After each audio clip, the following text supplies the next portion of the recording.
they have another 2 years where it's going to be very, very difficult to move Deshaun Watson, especially his contract.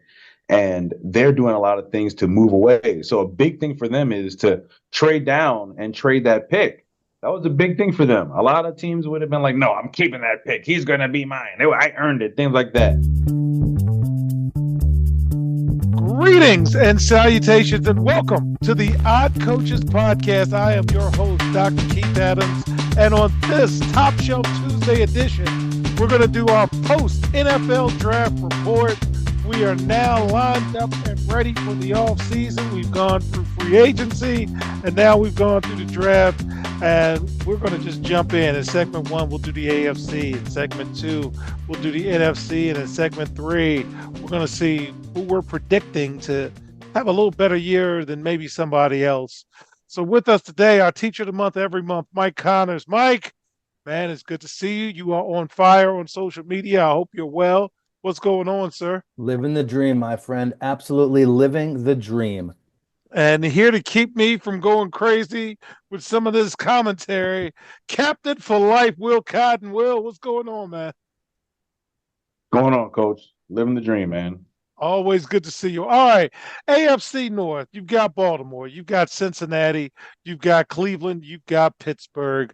Will, out of these teams, which team do you think did the best in the offseason addressing their needs either through free agency or the draft?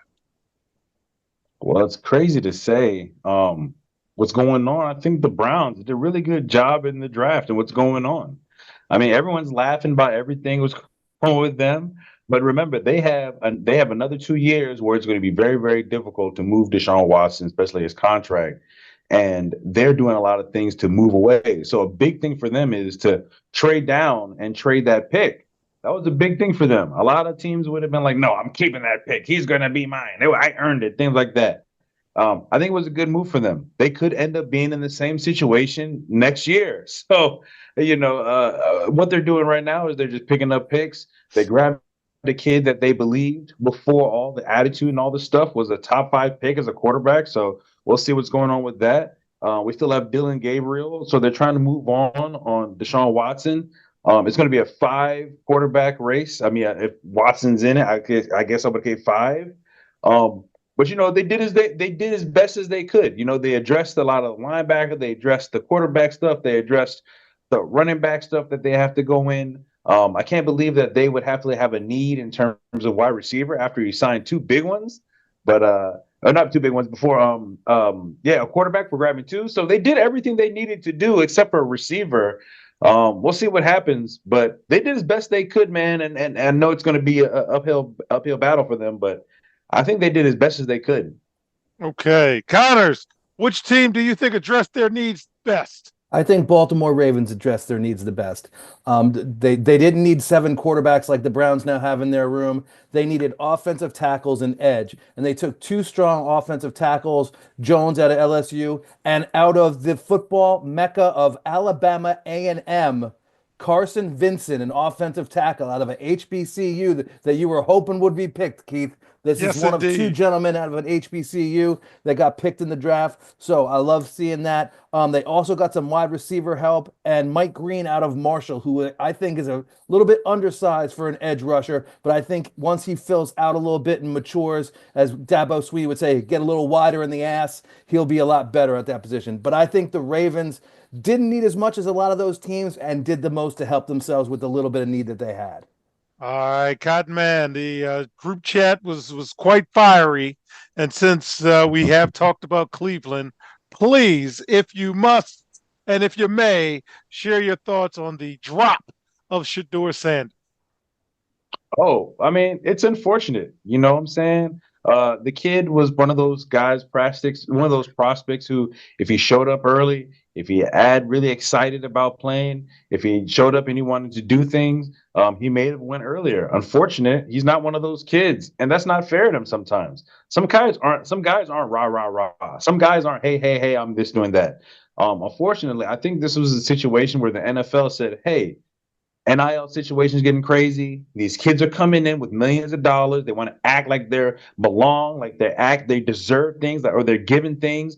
No, that's not. We're not doing that. And if that means that, hey, yeah, we're going to look at your personality. Yeah, we're going to look at how you are in interviews. Yeah, we're going to look at how you do things outside of football. Because now, if you come in with millions of dollars, then the expectation kind of goes up, in my opinion. I mean, hey, if you're an $8 million player in college, what does that say of you going into the pros? It says that you should be up to snub in terms of not only your skills but your professionality. You know what I'm saying? So it's unfortunate that he was a martyr for that, I'll say, because there's a ton of players that we can say is really bad, like attitudes and bad locker room guys and guys playing for 8 years and all this crap. But at the end of the day, if he's good enough to be on a team, he'll make the team, and if he's good enough to start, he'll start. And that's really what it is. But it was really humbling for him. It's great for him to kind of move forward. I know I'm going long. I like the jump where he jumped in the water, in the pool. If you want to see your team excited about a draft pick, I don't care if it was first pick or the fifth or the sixth, to see them excited about that, even if it's figuring out to jump in the water and be hyped and stuff like that, that's what he needs to do. Even if it's not in his personality, he needs to do stuff like that. So yeah, I think it's, pretty much what it was. Okay. Connors, you have always brought levity to our meetings. We have talked about this in the process, but your thoughts on Shedeur dropping and the national focus on that one player dropping? Well, I think a lot of it has to do with the sideshow that goes along with him. A lot of organizations that needed quarterbacks are old school organizations that don't look at that persona as a positive. The Steelers, they're an old school original franchise. They don't like a lot of hypers press and stuff like that. And Shedeur with his dad brings that. The Giants are the same way. Maras are an old school family, just like the Rooneys of the Steelers. So I don't think that appealed to them. And also, a lot of the press here talked about how Shedeur showed up to a meeting with Brian Daboll and he'd been given a preseason package to go through, and he came in unprepared with the X's and O's, and Daboll called him out on it, and then they butted heads over being prepared or not. So two different personalities going at it. So I really think a lot of it has to do with the sideshow aspect of it. I mean, he spent more money building a room to watch that draft in than I've ever owned house-wise, and the bling bling, the special ordered bling and stuff like that. I don't get it. I give Cam Ward, the number one pick, great credit. Beautiful suit, nice shirt, one single chain with the alma mater pin on his lapel. Kid looked perfect, represented himself excellently. There was no added fluff to it. He came in, he took care of business. So I think that had a lot to do with it. And not being as prepared, and maybe a little bit too much ego needs to be brought down a peg or two. And I think this might have done it. Yeah, the talent evaluators I spoke to all year long, and I'm fortunate to know Uh-oh. people. That's good. They all graded the quarterbacks that went this year, day two guys, but quarterback is overvalued and overrated in the NFL. So a lot of guys went early that talent wise, according to my NFL people, shouldn't have gone anywhere from day one. They should be day two. So, and then the Manning thing. A lot of people online brought up the Manning thing, and two things can be true. I love that Dion advocates for his kid. There's never a time in public education that I don't want a parent involved.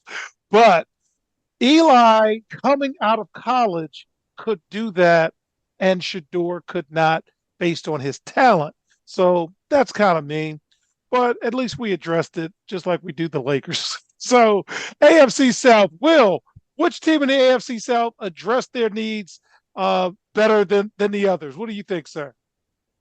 Oh man. I mean, I guess if you want to like team that they really need to do things is Jacksonville Jaguars. I mean, I wouldn't even say out of just, out of position wise, but when you draft a player like Travis Hunter, you're saying a lot that you are around. We now this is what you need to focus. This is what we need to do, and you're changing the game by making him that kind of player onto your team and trading up for him. I mean, I think nobody was even thinking about the Jaguars being even on the Travis Hunter until they jumped in there. But remember, the Jaguars are building a huge, huge fan base. They're trying to get a new stadium. They're always in London. I think Travis Hunter was probably arguably the biggest name in the draft, notably, not talk about his actually best, but the name that people know when you're walking around. That was probably the biggest thing for the Jaguars did. But they also did was addressed their wide receiver issue. Now they got a guy that they claim is going to be an elite receiver and can also play corner. Guess another issue that the Jaguars need. It's a corner side. So I think trading up for a player like Travis Hunter was something that they definitely needed to do. I know there were other teams that were looking at him, but again, they also drafted a pretty good amount of players. They drafted like two linebackers, a safety, a corner, another offensive guard. I'm sorry, a center. So it shows that Jacksonville is ready for the next future, and whether it's trying to win the Super Bowl or just being the team in England or London, I should say, they're being very aggressive, and I really liked it. All right. Connors, which team in the AFC South did the best in your opinion? I got to agree with Will. The Jaguars checked all the boxes. They made the move for a player who could be dynamic in two spots that they needed, wide receiver and cornerback. But then they went out and got another quarterback, a safety in Ryan Lane, two linebackers from Notre Dame and Auburn, used to big game situations, a couple of linemen, and the running back from Syracuse, Allen. So I think they addressed a lot of the things that they needed, especially in the defensive backfield. They're still a relatively young team. I mean, Trevor Lawrence is going into year 4 or 5, so he should really start hitting his stride now, even though he's on the third head coach, and I don't know how many offensive coordinators have gone through. No, I'm not trying to be mean on that. Yeah, no, it's tough for true. these guys to learn the system, but then when you change it, look at the Jones from the Giants. They even said we did everything we could to screw this guy up by changing the coaches every year. So no, I'm not putting him and Lawrence in the same category. I think Lawrence is head and shoulders above him. So with some consistency now and moving forward, and now he has more tools. And like Will said, this is a team that's very marketable. Okay, they have a lot of young talent in Lawrence, Travis Etienne. His brother's a good running back at Georgia, so some big names building there. I think the Jaguars are moving in the right direction. All right, Connors, I'm going to stay with you. AFC East, which team addressed their needs the most in this offseason so far? I've got to say, I'm going to go between the Jets and the Bills. I'll go with the Jets because they're more of my local New York team. I think they got a great pick in the number one guy, the tackle from Missouri. Yes, I'm sorry. Membu. He's going to be a plug and play. He's not a he's a right tackle. He's not a left tackle from college or trying to shift over. That's not the easiest adjustment going from one side of the line to the other. You have to do things very, very differently. You punch with the opposite hand, you lead and kick with the second foot differently. So it's not the easiest transition for a young man to plug and play. This man's already been on the right-hand side. I think he's going to plug in there very well. They got the tight end from LSU, Taylor, whose dad was first with the Jason Dolphins Taylor. and Yeah. then came to the Jets. So, I mean, the young man even said, I didn't have that many conversations with them. So I was kind of surprised that they took me. But the coach came out and said, I knew his dad's character and I can see his father's character in him. So I think the Jets are taking the steps in the right direction that they need. Baby steps, but I think they did some right things there. All right, Cotton Man, AFC East, what direction are you going in? If Connors went with the Jets, I'm gonna have to go with the Bills. I think the Bills quietly had a very good draft. They picked up some teams that they definitely did. Their secondary needs some help. They picked up two guys, one Ohio State, one from Kentucky from the SEC, which should definitely help them out. They pick up a DT in South Carolina, an edge from Arkansas. So you can tell they're definitely saying, hey, we are all on board for all defense. And I'm with it. And you have to win. And even these players may not be a starter immediately right now. These guys can immediately rotate right in and play and be aggressive. And I think that's one of the things they need. They just need that depth. They need that depth of athletes, that depth on defense. And they really, really focused on it. I mean, I would say only one, two, three. They had the tight end, but all their picks were defensive.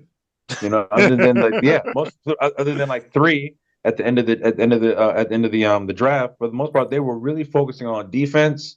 You can tell that's where they want to win in December and January. So I give them the credit for that. They really went in and did it. Yeah, and over 70 SEC players, over like 70 Big Ten players, and the next was the ACC in like 44. So yeah, SEC and Big Ten. That's where you get your picks from. Cotton Man, I'm going to stay with you as we close this segment. AFC West, who did the best job in your opinion? Oh man, people will say a lot of things, but the Raiders, man, the Raiders came out of nowhere, and people thought the Raiders had no plan. The Raiders were like, "Oh, they're gonna take Shador, they're gonna take somebody," and da da da da da. No, they went back and they got the quarterback from the Seahawks. I forgot his name. What's his name? Geno Smith. Yes, Geno Smith. They got him. Geno They Smith. gave him a bag, which is great. He's a decent quarterback. They went out and they got Ashton Jeanty.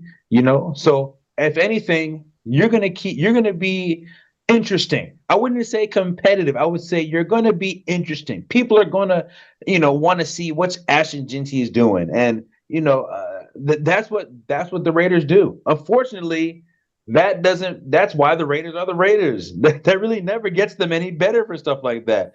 A team like that to grab a running back, I mean, you're just asking for headaches in 2-3 years from now, especially if he's good.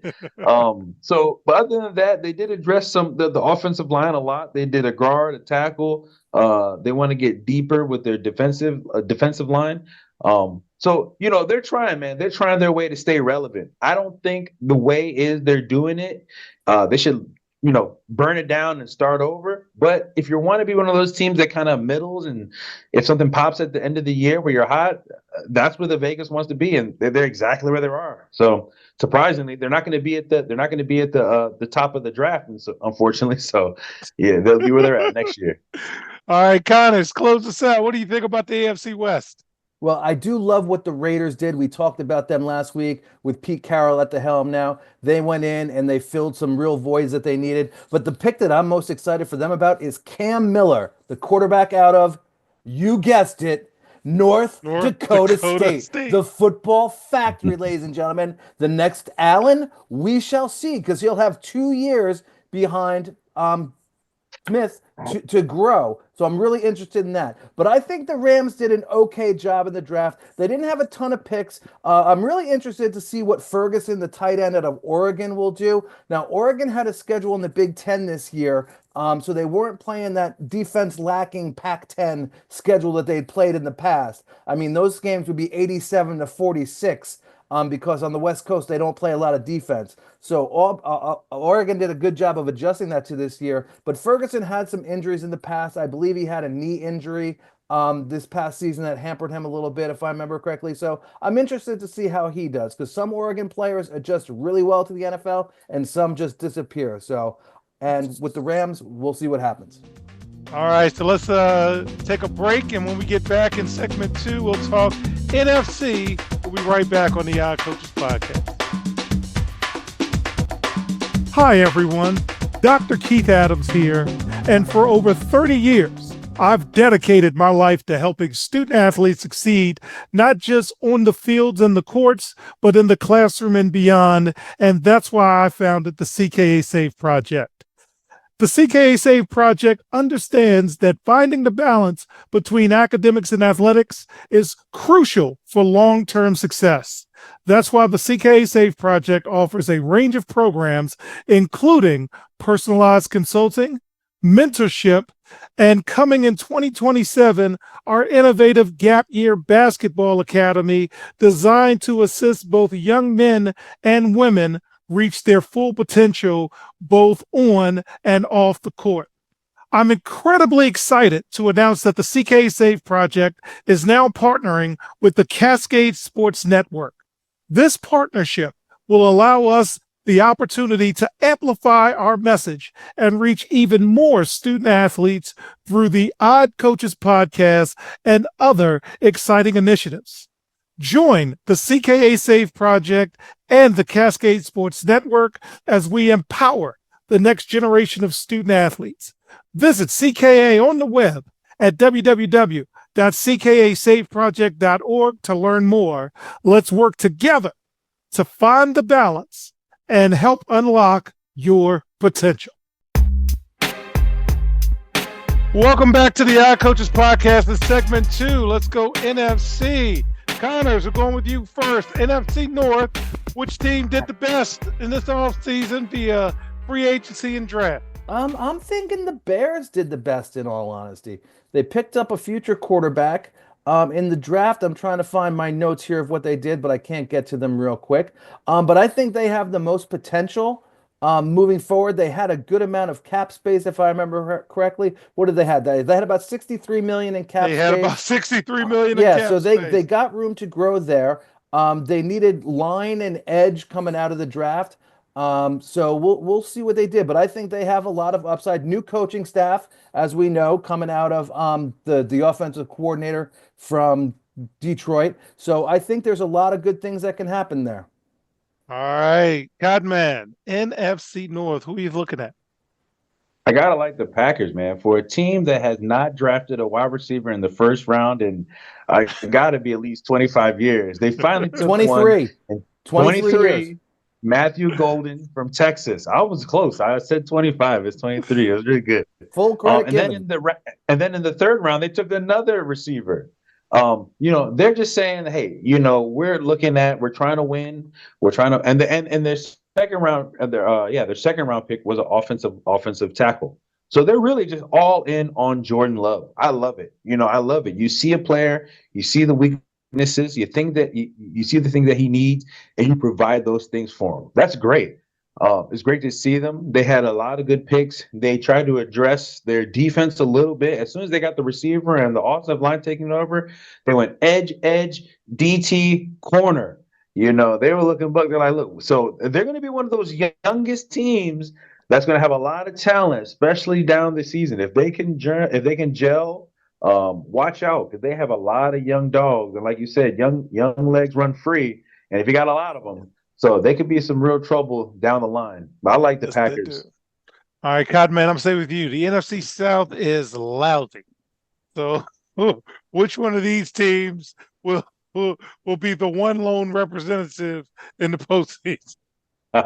Man, I gotta say, to be honest with you, it'll probably be Tampa, but it's not because of the draft. I don't think any of these teams really got any better that made me be like, oh man, like they really got better. Like I just don't see it. There was not a big player. I mean, even what's his name? Terra McMillan, the guy for the Yes, receiver T from Mac. Arizona. Yeah, T Mac. They call him T Mac. He's supposed to be the guy that's pretty exciting. I said that continues the evolution of Bryce Young, which is great because if anything, he needs another receiver like that who can go up and get the ball like that. And then after that, they kind of really didn't help him out. They got him an edge, and they didn't really go anything in offensive line, which is kind of surprising for a team that's just not good and can't stop a nosebleed. So it was interesting. But I think the Carolina Panthers, hopefully if they can keep that momentum going, they can surprise some people and possibly win the actual division. Did I Yeah, say that? It's okay. on record now. We're just chit chat. Connors, Yeah. NFC South is not very good historically. What are you thinking about who did the best? They are still poo-poo. No one of the teams in the AFC South did anything dramatic to help themselves. Last week, I talked about how I thought the Carolina Panthers built up as the season went through and at the end actually showed some momentum. They pissed that all away in the draft. McMillan, the receiver from Arizona, they took at number 8, was not a top 10 pick. Let's be honest. They could have gone edge. They could have gone O-line.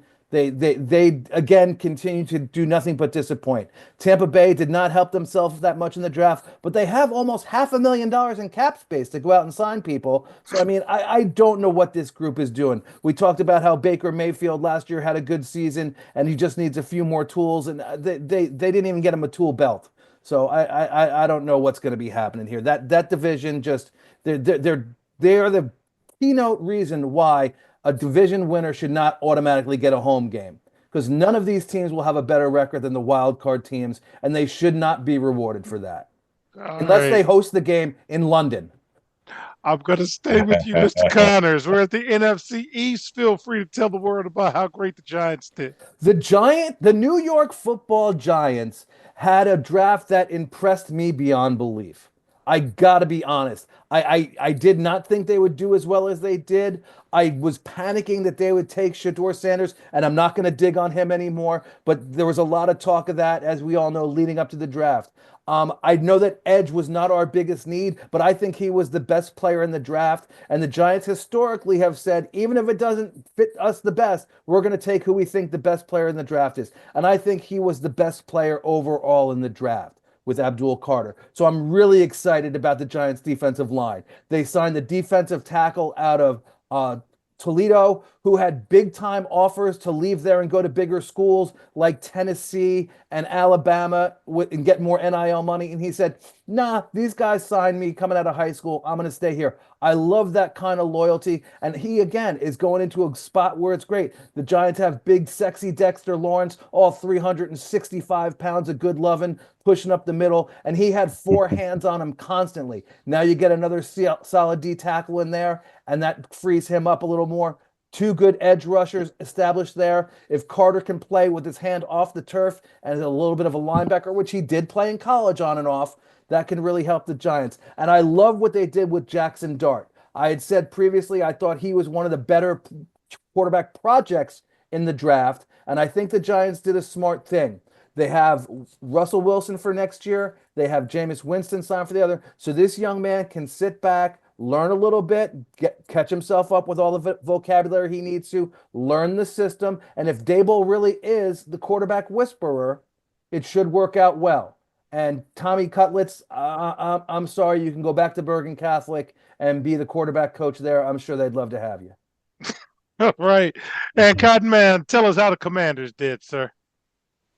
Oh, they did a great job. They did a great job. Obviously, their first round pick was an offensive tackle, which is something they need. With Laramie Tunsil, we could definitely mush him over to the right tackle side, so there's no pressure for him to be the immediately franchise cornerstone immediately. And if you think about it, all the picks that the Commanders traded ended up working out being great. I mean, if we're talking about, hey, we traded a round fifth draft pick for Laramie Tunsil, and we traded a third round pick for Deebo Samuel, everyone will tell you that's a win in the draft. If trading draft picks are part of the report card, they drafted. They definitely. I like it that they made very quiet picks. Boring wins more than it loses. Yes. They were very boring, and I applaud the level of snore with every pick. You got a couple of wideouts, you got a couple of this, and get out. No noise, no news. Let somebody else have this junk. Yes. Yep. Let somebody go make noise. That you just go to work, which is what you want to do. And we actually got alignment. We got the offensive coordinator who agrees with the GM with the pick, who the quarterback that was going to be our future agrees on that. I mean, this is new for Commanders fans. Alignment comes from the front office to the coaching staff. That's unheard of, if you say for me. It's excited for the first post Dan Snyder draft. I love it that it was very quiet. I think we got the teams that we needed, and we addressed a lot of things at free agency through the draft picks that we traded. So I'm excited. I think the Commanders did great, and keep moving forward. All right, close us out, Will. NFC West. Anybody catch your eye? I guess I would say the Rams. The Rams are doing. The Rams. They're interesting. They're an interesting team. They always draft very good young teams. Puka, obviously. I forgot the running back. He was very well. He's very good on his own.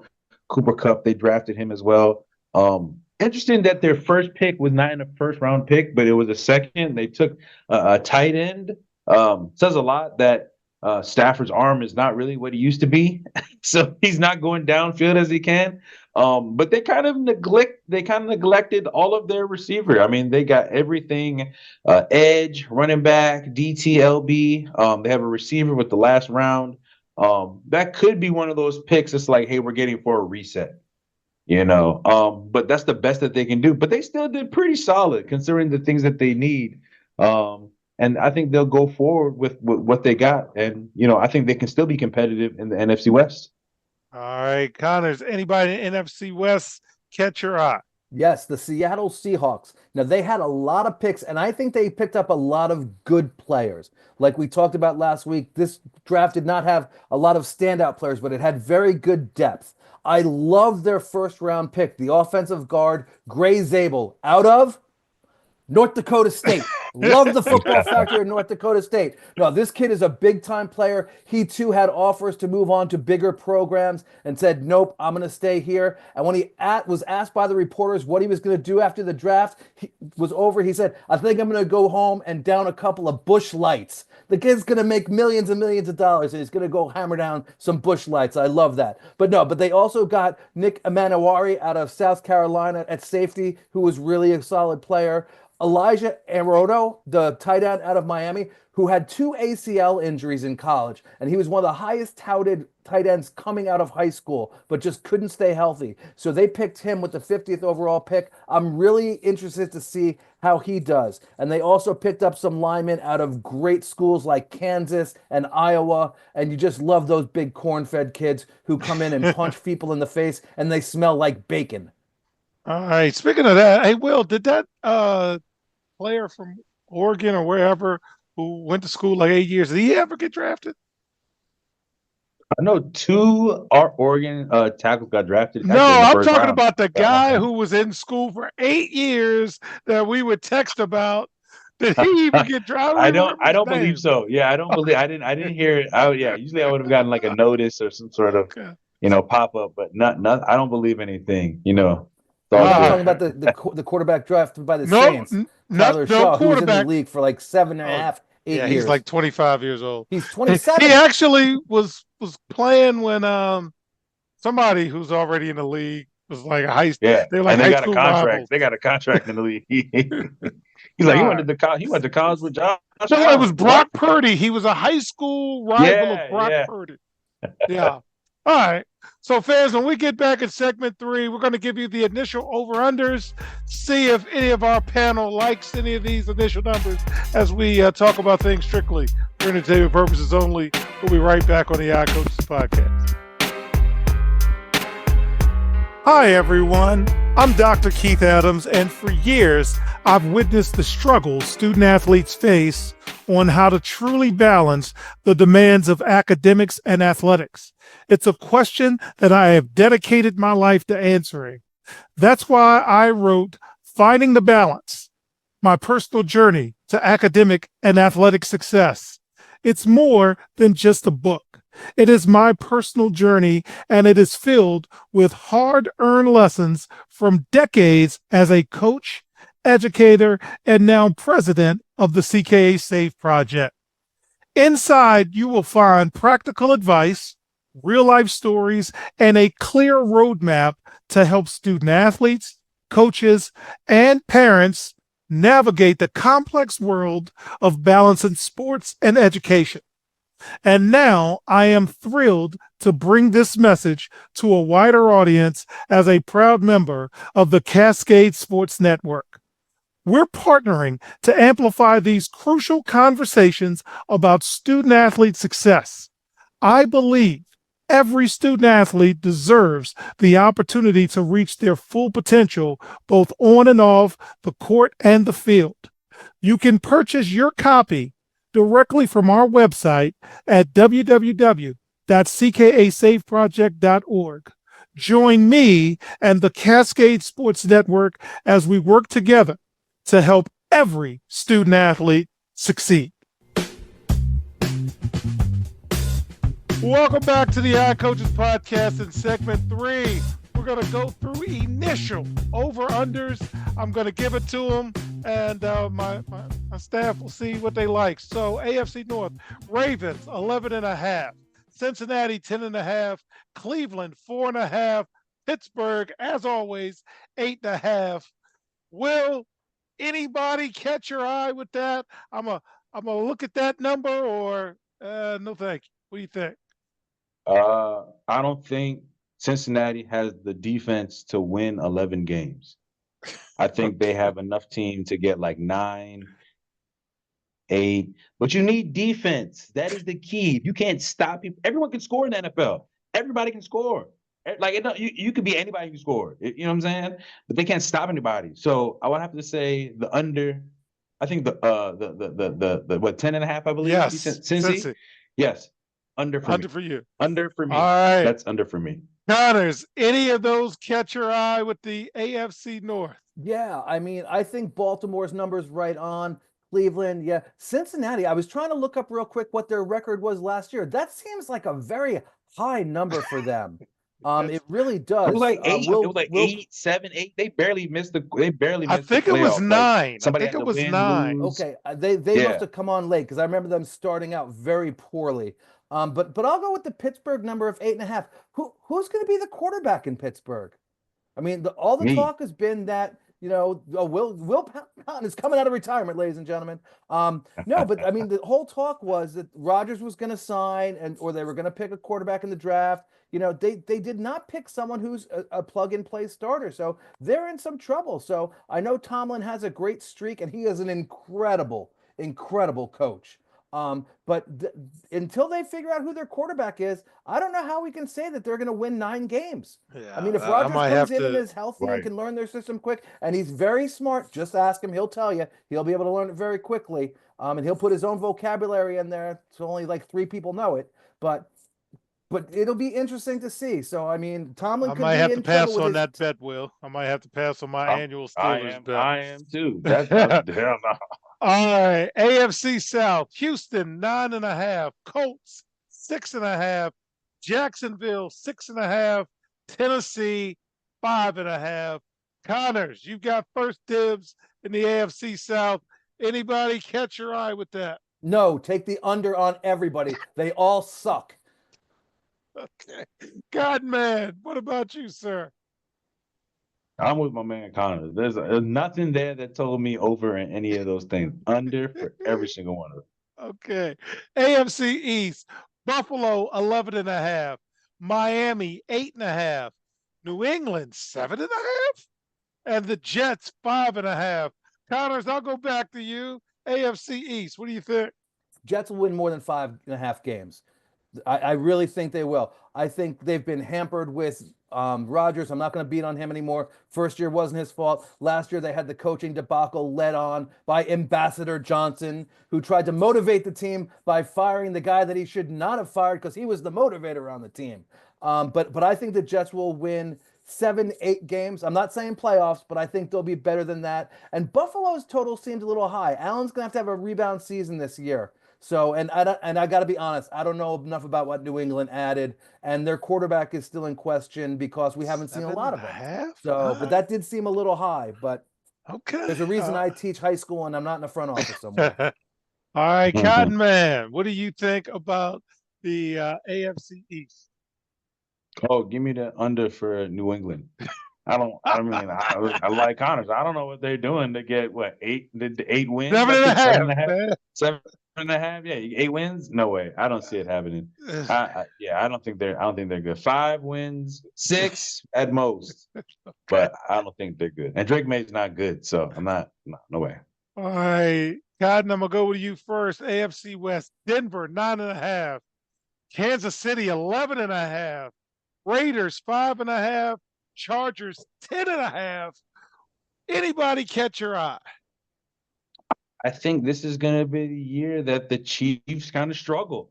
I think they're going under. I think they didn't make any great picks. I think in the season, and not the season, in the draft, I don't think they signed anybody that was notable. They lost guys in terms of assets. They'll get some guys back last year from injury in terms of like Rashee Rice, but are you threatening Kareem Hunt over into the backfield again? And are we doing this Pacheco again and running back? And I mean, we can admit these guys are not elite. They're not really like great running backs. They're replaceable. I think they're going to take a step back. I think Kelsey again, he's a little older. A little softer in the middle, if you look at what I'm saying. Those steak dinners, if you know Coach, he's not missing any of those anymore. Ribeyes. A little too many commercials. Oh yeah, and he's in movies, I think they at best, I think they barely make the playoff, but I don't think they get 11 wins for sure. All right, Connors, what do you think? AFC West. There is one number here that I am astounded by, and I just love to bet the over. The Raiders. Pete Carroll's not going to come in and lose that many games. 5.5 games. He's got his quarterback. It's not like he doesn't know the guy. He's got some tools. They added some pieces that they needed, and they don't have the toughest schedule coming up this season. So I'm calling my guy Tony as soon as we get off the phone, off the call here, and setting it up early before that number changes. Because Yeah. Vegas is going to come to their senses, and that number is going to go up to about 7.5 or 8. You can't tell me that the Steelers are going to win more games than the Raiders when they don't know who their quarterback Right, is. exactly. Because the Raiders coach is just as good as the Steelers coach right now. I So like that that number number too. amazes me. I'm betting the I like putting that the house number on it. too. Jen, we're betting the house. All right. NFC North, Will Cotton, Chicago, 8.5. Detroit, 10.5. Green Bay, 9.5. I think I want that one. And Minnesota, 8.5. What do you think about the NFC North? I like it. It looks good. I think the Lions are right around there. I think they get like 11 wins, 12 wins, just because I think they're so antsy to get back to the playoffs. I think they're definitely going to overlook a couple games where they're thinking about, man, where were we in December? Early January. We had this. We should have won. We're overlooking And I games. think, hey, hangovers, man. It's those playoff hangovers, you know. So I think they're going to lose a couple games just off that. Obviously, guys are getting a little older. Obviously, losing guys like the OC and losing like the DC, you know what I'm saying? It's gonna definitely be, it's gonna affect them. And I think last year they had what, like 13 or 14 wins or something like that. Yeah, I Yeah. think slightly over. I think 11 or 12. But I think the previous season is gonna still bite them in the ass, and they're gonna try to lose. They're not gonna have the focus early on. But they're still the best to win the North, in my opinion. All right. What do you think, Connors? Yeah, there's lots of changes that happened in the NFC North this offseason. I mean, Detroit lost both coordinators. Chicago's got a new coach. Minnesota lost their quarterback. And Green Bay, had a decent year last year, but not great. What was Green Bay's number again, Keith? Green Bay's number was 9.5. That's high to take the over. I'm not real confident in any of these, but if I had to go with one, I would have to go with Detroit as well. Okay. All right. NFC South, Atlanta, 7.5. Panthers, 6.5. Will, that's how they got me last year. New Orleans, 5.5. And Tampa Bay, 9.5. Will, what do you think about the NFC South? Man, give me the under on the Tampa Bay. I wouldn't stay away. I would stay away from this division. It's all just bad business. If you do, lean towards under, if I would say. But if I think the one of the teams that is kind of outstanding, it's going to be Tampa Bay is definitely going to take a step back. I think Carolina is going to take a step forward. They owe me. enough Carolina to- owes me from last year. They do. I think they're gonna take the step forward.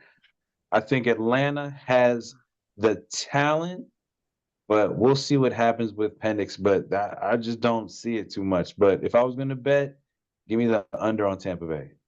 All right, Connors, what about you, sir? Yeah, you couldn't pay me to bet this conference.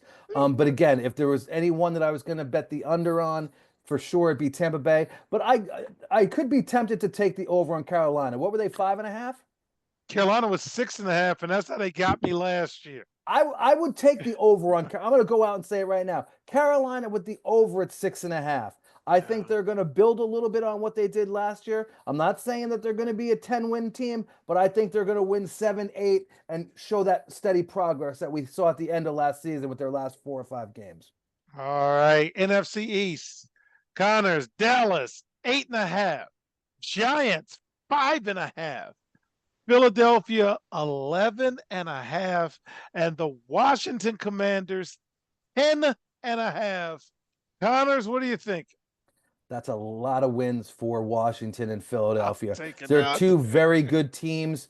but you never know. The NFC East has a very difficult schedule this year with their out of conference lineups, so I don't like those picks at all. I would go the under on those two. And Giants at 5.5. I was thinking they'd be a 6-7 win team. In all honesty, I'm not expecting them to make the playoffs by any stretch of the imagination. A man can dream, but I'm not that. My head's not in the clouds that high. But I would take the over on the Giants. The Washington and Philly, I'd go the under. And Dallas is just evil enough. If I bet the under, they'd go undefeated and rival the Dolphins of 72. I don't like betting on them. So that's my thoughts on the NFC East. All right. Will, NFC East. You're going to watch NFC East games. What are you thinking, sir? Give me the under on Dallas. I don't think Dallas got any better. I think Dallas is they still don't have a running back. They still have one receiver that's pretty good. They lost one of their crucial defensive linemen. And I just don't think that and I think they're getting towards the end of they're in Kellen Orr. So also they have a new coach. So I think they're still adjusting to that. So it'll be difficult for them. I think that it's paying me to say that because I think Washington was ahead of schedule. So I think they're getting people are hyped up for what they're going on. I still don't see them as a 11 or 12 win team. I hope I'm wrong. Please, God, let me be wrong. Let me be the wrongest on that one. I'm taking the under. Yeah, but I still do think they'll be in the running for one of the top 3 wild cards for sure. I think Philadelphia, no question, 12 wins. They were very aggressive in the offseason. I think they signed like 5 veterans and they drafted very well. Everyone's healthy. Everyone's happy. I think they'll get those early wins in the first couple of months, and then towards the end they'll definitely finish off. But I think it pretty much was what it is. Okay. All right, we'll close off NFC West. Arizona 8.5, Rams 10.5, San Francisco 10.5, following 10.5. Are you kidding? And Seattle 8.5. Connors, what do you think? Brock Purdy's not winning 11 games. San Francisco, the under. The Rams, that seems awful high to me as well. I could see them being 9.5, maybe 10.5, but 11.5 seems awful high. Arizona, they were too crazy last year, and they added a lot this offseason. I wouldn't touch them at all. And Seattle, what was Seattle's number? Seattle's 8.5. I would take the over with Seattle, I think. But of any of those, the one I would most likely bet is the Rams, the under. I just think that's 1 or 2 games too high for them.